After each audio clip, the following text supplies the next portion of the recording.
আমি আমার বাড়িতে আমার পুরাতন একটা অ্যালবাম ঘাটতে শুরু করলাম। ঘাটতে ঘাটতে দেখি আমার বয়স যখন 4, তখন আমার একটা ছবি, ওইখানে আমার কপালেও কালো টিপ দেওয়া। আম্মারে ধরলাম, কালো টিপ দিলা কেন? কই তোর নানি কইছে। নানিরে ধরলাম, তুমি কইছো কেন? কয় তোর বড় আম্মা কইছে, ওই বেডি আর বাইসা নাই, আর ধরতেও পারি নাই। এই জন্য এগুলো করা যাবে। এই কালো টিপ দিবেন না। সূরা ফালাক নাস করে ফু দিবেন, সুস্থ করে দিবে কে? তারপরে কয় পরীক্ষা সকালে ডিম খাবি না, পরীক্ষায় ডিম পাবি।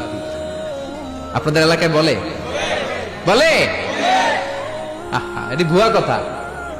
পরীক্ষার রাত্রে দেখলাম একটাই ঘুরে, বললাম কিরে পড়স না? কয় যে হুজুর সুতা আছে, আজমির শরীফের সুতা।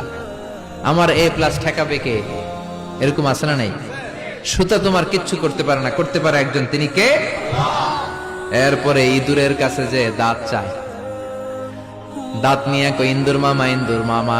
মাই কইছে আমনে আমার বড় মামা, আমার মোটা দাঁত নিয়ে আমনের চিকুন দাঁত দেন।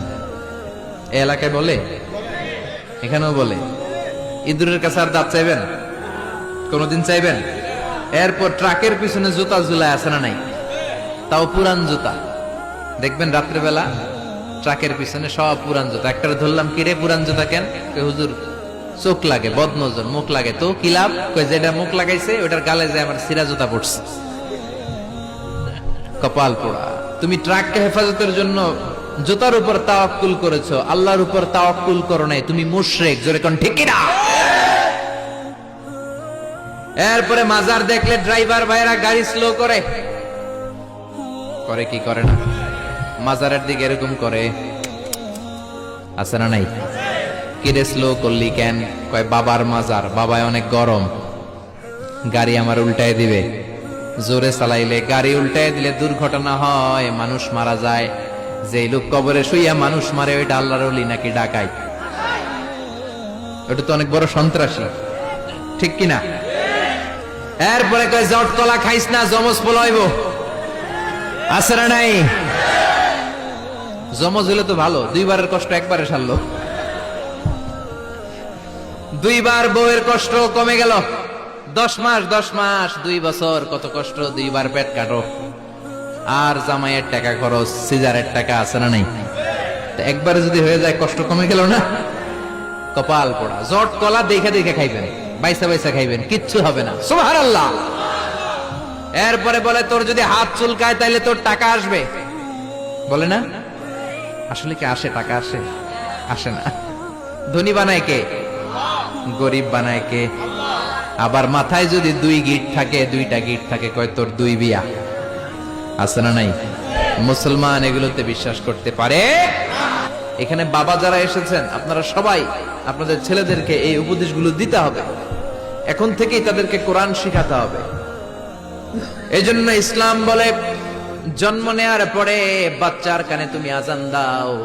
যদিও বাচ্চার উপর এখনো তার আমলনামা শুরু হয় নাই, কিন্তু তার কানের সামনে ইসলামটা তুমি পৌঁছে দাও।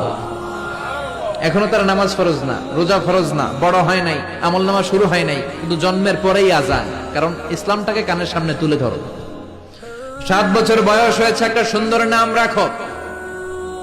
সুন্দর নামের দরকার আছে না নাই? এখন সুন্দর নাম রাখতে চায় না। আজকে যার বাসায় খেলাম, ছেলের নাম আল ফারাবি, একজন বড় দার্শনিকের নামে নাম, খুব সুন্দর। এগুলো রাখবেন। লোকমান, এই নাম রাখবেন। লোকমান নামটা কেমন লাগে? সুন্দর লাগে তো? এই ভালো ভালো নামগুলো রাখবেন, তাহলে ছেলেগুলোর ভদ্র বানাবে কে? এখন অনেক বাসায় গেলে বাচ্চাদের এমন নাম শোনা যায়, অবাক হয়ে যায়। চাচা গ্রাম থেকে শহরে আসছে ভাতিজার সাথে দেখা করতে। গ্রাম থেকে শাকসবজি নিয়ে আসছে। তো যাওয়ার পরে ভাতিজা নাস্তা দিচ্ছে চাচাকে, চাচা খান। চাচা নাস্তা খায় আর বলে, অনেকদিন পরে আসছি, তোমার নাকি 1 ছেলে 1 মেয়ে, আমার সাথে তো কোনোদিন দেখা হয় নাই, ডাকো না একটু দেখা করি। ভাতিজা ওদেরকে ডাক দিছে, ব্রাশ ফায়ার। ব্রাশ ফায়ার শুই না, চাচা খানা থিয়া দিছে দৌড়। ভাতিজা বলে, চাচা দৌড়ায়েন না। চাচা আইজো দৌড়, কাইলো দৌড়, জনমের দৌড়। চাচাও দৌড়ায়, ভাতিজাও দৌড়ায়। চাচা কয়, ভাতিজা বয়স আমার 80, আমারে তুই ব্রাশ ফায়ার করিস না। ভাতিজা বলে, চাচা এই ব্রাশ ফায়ার ওই ব্রাশ ফায়ার না, ছেলের নাম ব্রাশ, মেয়ের নাম ফায়ার। যে বলছে ছেলে মেয়েরে ডাকো, তো ভাতিজা বলছে ব্রাশ ফায়ার, কপাল পোড়া। এরকম নাম আছে না নাই? আহাব্বুল আসমা ইলাল্লাহ আব্দুল্লাহ, আব্দুর রহমান। আল্লাহর কাছে সবচাইতে প্রিয়তম নাম হচ্ছে আব্দুল্লাহ আর হচ্ছে আব্দুর রহমান। সুবহানাল্লাহ পড়েন। এই নামগুলো রাখতে রাজি আছেন তো? আব্দুল্লাহ, আব্দুর রহমান রাখবেন। নবীদের নামে নাম রাখবেন, সাহাবাদের নামে নাম রাখবেন, তাহলে ছেলেগুলো ভদ্র হবে, নামাজি হবে, ঠিক কিনা? সাইয়েদনা লোকমান তার ছেলেকে উপদেশ দিলেন 10টা। জোরে বলেন কয়টা? উপদেশগুলো আল্লাহর কাছে এত ভালো লেগেছে, আল্লাহ সরাসরি কোরআনে যেমন যেমন বাবা উপদেশ দিয়েছিল তেমন তেমন আল্লাহ তুলে ধরেছে। এজন্য সব বাবাদের উচিত ছেলেদেরকে উপদেশ দেয়া। ছেলে যত ছোটই হোক তার কানে আপনি ইসলাম পৌঁছে দেন। জন্মের পরে কানে আজান দেন, বয়স যখন 7 দিন আকিকা দেন। আকিকা অনেকে দেরি করে দেয়, কুরবানির সাথে দেয়, হ্যাঁ আদায় হবে, কিন্তু 7 দিনে দিলে সুন্নাত সম্মত আদায় হবে, ঠিক কিনা? 7 দিনে দিবেন। 7ম দিনে মেয়ে হলে 1টা খাসি, ছেলে হলে 2টা খাসি। বিশ্বনবীর সুন্নাহ নিয়ে আপনি থাকেন, এটার মধ্যে বরকত, রহমত, মার্সি, ব্লেসিং চাচা নাই। 7 দিনের দিন নাম রাখবেন, আকিকা দিবেন, কোরআন শিখাবেন। ছেলে যখন বড় হবে ছেলের হাতে কোরআন তুলে দিবেন, ছেলেটা কোরআনওয়ালা হবে। আর যদি ছেলের হাতের মধ্যে গানের বাদ্যযন্ত্র তুলে দেন, গানকে ভালোবাসবে। আমার বাবার মুখে প্রথম যেদিন শুনেছিলাম গান, সেদিন থেকে গানি জীবন, গানি আমার প্রাণ। আমার মায়ের আদেশ বাবার মতো গাইতে হবে গান, সেদিন থেকে গানি জীবন, গানি আমার প্রাণ। তো গান জীবন প্রাণ তো হইবে। গান শিখাইছেন, কোরআন শিখান নাই, কপাল পোড়া।